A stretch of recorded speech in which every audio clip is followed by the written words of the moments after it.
Assalamualaikum warahmatullahi wabarakatuh teman-teman. Apa kabar teman-teman hari ini?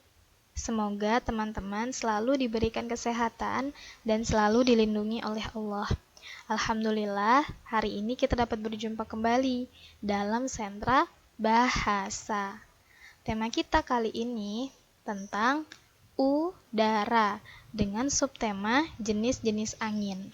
Nah, tema udara ini sudah pernah kita bahas ya teman-teman di semester sebelumnya. Nah, kali ini kita bahas kembali dengan subtema yang baru, yaitu jenis-jenis angin. Apa itu angin? Angin adalah aliran udara dalam jumlah yang besar diakibatkan oleh rotasi bumi dan juga karena adanya perbedaan tekanan udara di sekitarnya. Angin bergerak dari tempat yang bertekanan udara tinggi ke tempat bertekanan udara rendah. Nah, jadi angin itu adalah udara yang bergerak. Nah, teman-teman, ketika kita merasakan angin, nah ada angin tuh lagi berhembus. Nah, itu menyentuh kulit kita. Nah, itulah angin adalah udara yang bergerak. Jadi bergerak ya anginnya itu. Nah, dia bergeraknya dari tempat yang memiliki tekanan tinggi ke tempat yang tekanannya rendah. Lalu, apa saja jenis-jenis angin? Nah, jenis-jenis angin itu ada banyak. Nah, tapi untuk kali ini, Bu Sukma bahas 3 jenis angin yang utama dulu. Angin tetap yang arah hembusannya tetap sepanjang tahun. Nah, jadi angin tetap ini dia berhembusnya sepanjang tahun. Nah, angin tetap ada 2, ada angin pasat dan angin antipasat. Angin pasat, angin yang bertiup dari daerah subtropik ke khatulistiwa. Lalu angin antipasat, angin yang bertiup dari daerah khatulistiwa ke subtropik. Lalu yang kedua ada angin muson. Angin muson adalah angin musiman yang hembusannya secara periodik. Biasanya memiliki pola yang berganti arah secara berlawanan di setiap setengah tahunnya. Jadi angin muson ini biasanya juga disebut dengan angin musim. Nah, ada 2 ya jenisnya, angin muson barat dan angin muson timur. Lalu ada angin lokal, yaitu angin yang dipengaruhi oleh sifat daratan dan perairan, jumlah pemanasan matahari, dan ketinggian suatu tempat. Nah, jadi angin lokal ini yang ada di sekitarnya saja. Nah, ada angin darat dan angin laut. Apa itu angin darat? Angin darat, angin yang tiupannya dari daratan menuju lautan. Lalu angin laut, angin yang tiupannya dari lautan menuju daratan. Nah, teman-teman perlu ketahui bahwa angin darat dan angin laut ini membantu nelayan untuk mencari ikan di laut. Jadi nelayan menggunakan angin darat untuk pergi ke laut. Nah, jadi kan angin darat itu yang tiupannya dari darat ke lautan. Jadi angin darat ini membantu nelayan untuk pergi melaut. Lalu nanti kalau sudah selesai mendapatkan ikan, nah para nelayan menggunakan angin laut untuk kembali ke daratan. Jadi dorongan dari laut, angin dari laut menuju ke daratan. Nah, itulah angin darat dan angin laut digunakan para nelayan dalam mencari ikan. Oke, teman-teman. Nah, itu sedikit tentang angin ya. Selanjutnya kita masuk ke materi bahasa.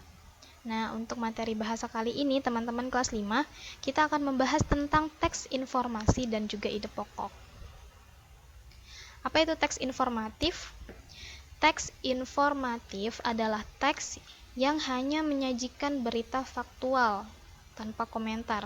Faktual ini berita yang aktual ya. Dia itu maksudnya beritanya asli. Nah, bukan bohongan. Fakta. Nah, mempublikasikan berita agar pembaca selalu mendapat informasi tentang apa yang terjadi di sekitarnya, termasuk penjelasannya, sehingga pembaca mengerti dengan baik dan tidak dibiarkan ragu. Jadi teks informatif ini fungsinya untuk menginformasikan para pembaca tentang suatu berita. Nah, jenis-jenis teks informatif itu ada berita, surat resmi, nota, dan laporan. Nah, jadi informatif itu sifatnya untuk menginformasikan kepada pembacanya. Oke? Itu tentang teks informatif. Lalu ada ide pokok. Nah, ide pokok, apa itu ide pokok? Ide pokok adalah ide atau gagasan yang menjadi pokok pengembang paragraf. Nama lain ide pokok adalah gagasan utama. Jadi ide pokok atau gagasan utama itu sama ya teman-teman.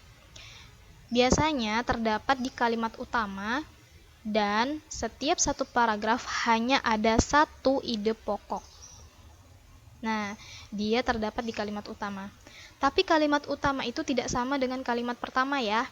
Nah, kalimat utama itu bisa ada di kalimat pertama, bisa juga pada di kalimat akhir, atau bahkan pada kalimat pertama dan terakhir.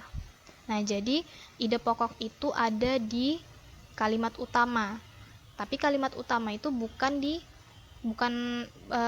hanya di kalimat pertama atau kalimat terakhir, bisa jadi dia di kalimat pertama dan terakhir. Oke ya, teman-teman. Nah, bagaimana cara menemukan ide pokok? Nah, teman-teman, yang pertama yang harus teman-teman lakukan adalah baca seluruh paragraf dengan cermat. Jadi baca dulu semua paragrafnya. Lalu cermati kalimat pertama hingga terakhir. Teman-teman perhatikan setiap kalimat dari kalimat pertama sampai kalimat terakhir. Lalu baca kalimat demi kalimat sampai kamu paham, sampai kamu menemukan ide pokok paragraf.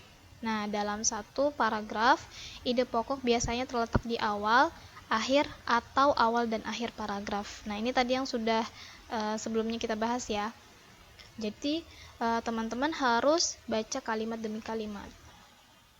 Lalu, tandai ide pokok setiap paragraf, tandai info penting dalam tiap paragraf. Jadi, teman-teman kalau sudah baca per kalimat, nah teman-teman lihat lagi yang mana yang kira-kira merupakan ide pokok. Jadi cirinya itu ya, dia bisa di awal, bisa di akhir, atau di awal dan di akhir.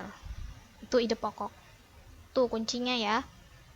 Nah, kita coba latihan mencari ide pokok dalam teks informatif. Nah, ini teks berita. Bencana banjir lumpur akibat jebolnya tanggul Situ Gintung di Tangerang Selatan menimbulkan berbagai macam penyakit.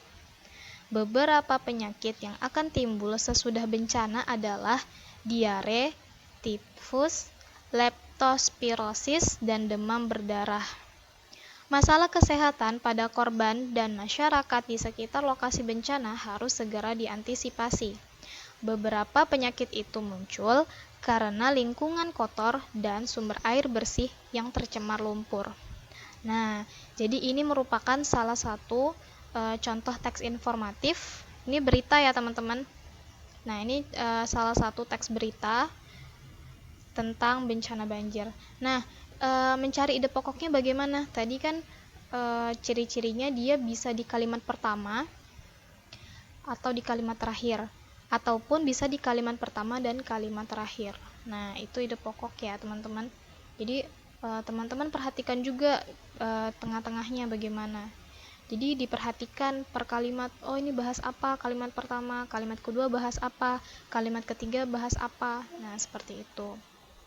Nah, kira-kira mana ide pokoknya? Nah, bencana banjir lumpur menimbulkan berbagai macam penyakit. Jadi ini ya teman-teman, kenapa kalimat pertama ini yang menjadi ide pokoknya? Nah, karena coba teman-teman perhatikan kalimat-kalimat yang setelahnya. Nah, kalimat setelahnya ini menjelaskan penyakit-penyakit kan? Nah, beberapa penyakit yang akan timbul. Nah, ini menjelaskan penyakitnya. Lalu di kalimat yang selanjutnya juga masalah kesehatannya.